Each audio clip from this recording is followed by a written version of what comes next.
in this corner, which is not Speaker's Corner, is a huge gathering, massive gathering, hundreds and hundreds and hundreds of Muslims.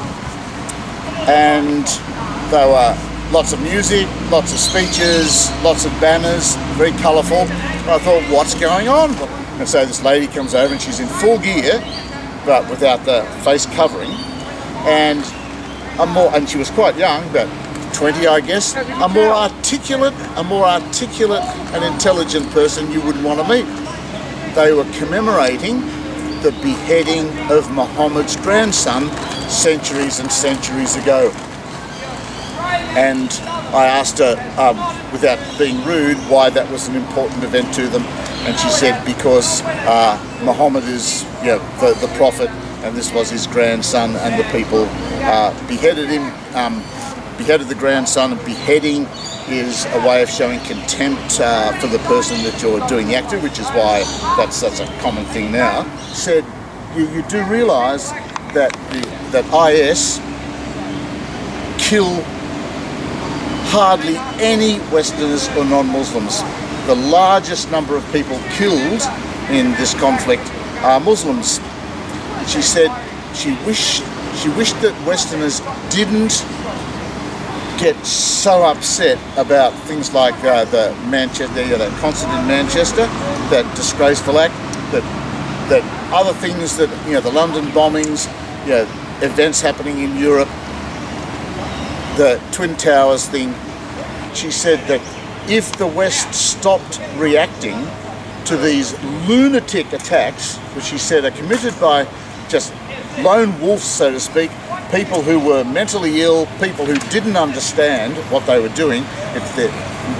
The fact that Westerners die is very tragic, but Muslims die in far, far greater numbers in this conflict, and she thinks that the West should stay right out of it. America, go away. Australia, go away. Europe, go away. Britain, go away. Stop trying to sort this fight out, because it's been going on for centuries. It's like a spider web of denial. So you have Shias denying that Sunnis, they don't think they're real Muslims, they're infidels. Exactly. Sunnis think the Shias, and then you've got, even within Sunni Islam, you've got mainstream Sunnis thinking the Wahhabis are infidels, you've got the Wahhabis thinking the mainstream Sunnis are infidels. It goes on, and then you've got sects within Shia Islam as well, like Alawi, and it's just, all you have is a spider web of denial, then nobody actually acknowledging that anybody that has anything to do with the religion itself. Yes, and that's just, when this woman was, the woman in the, that was advising me of what they were doing there, it struck me, intelligent and sensitive and articulate that she was, she wasn't granting the other side anything at all. But that's just this.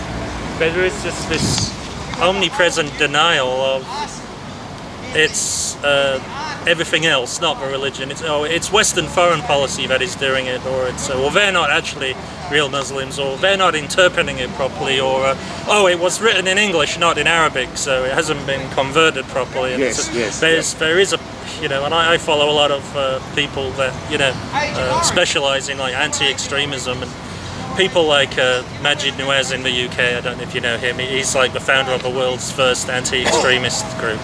We're not very popular with the average person in most of the countries in the Middle East who feel that the US, Britain particularly, are deliberately keeping us poor, keeping us badly educated, and keeping us under the thumb so that they can put dictators and kings in charge of us so that they've got easy access to our resources. I.e. oil. Right?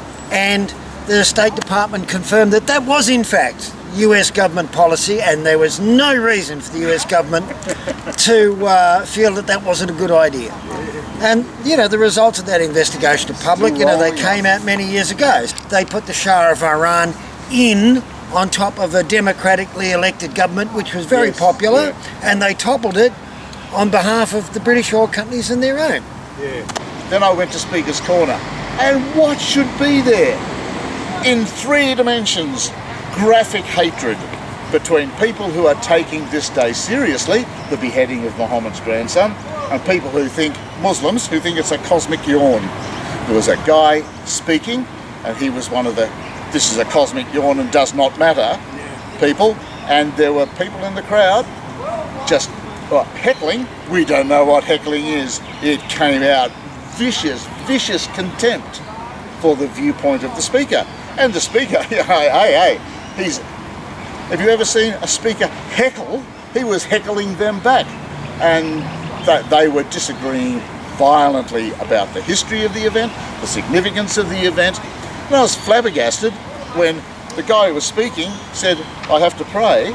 After all this vitriolic hatred, actually went down on some grass, 10 metres away, and started to pray. Holy Toledo.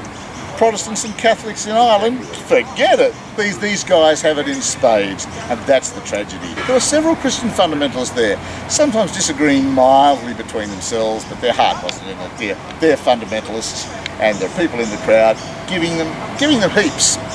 I won't say I was one of them, but several people in the crowd wanted to know if there was something like this in Australia, and one guy said to me, do you have fuckwits like this in Australia? I said, everywhere.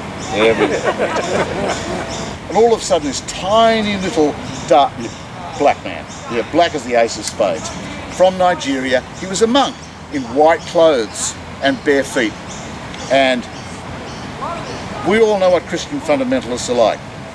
This guy he thought that was outrageous what they were saying because it wasn't fundamentalist enough.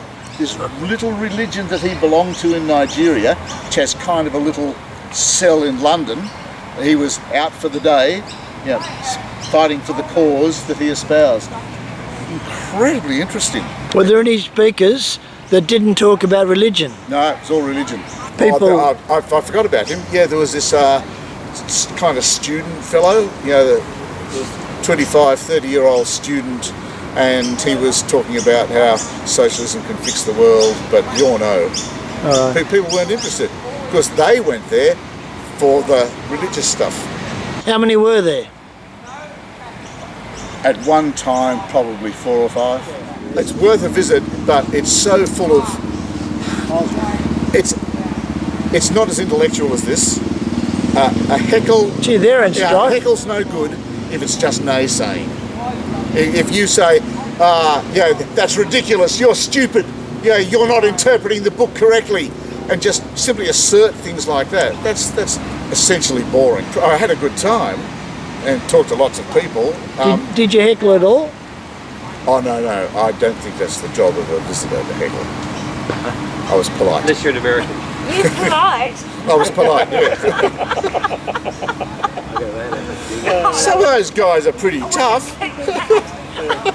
When I was walking back, I thought, this is intellectual compared to Christ. the Speaker's Corner in London, which just struck me as a bowl of hate.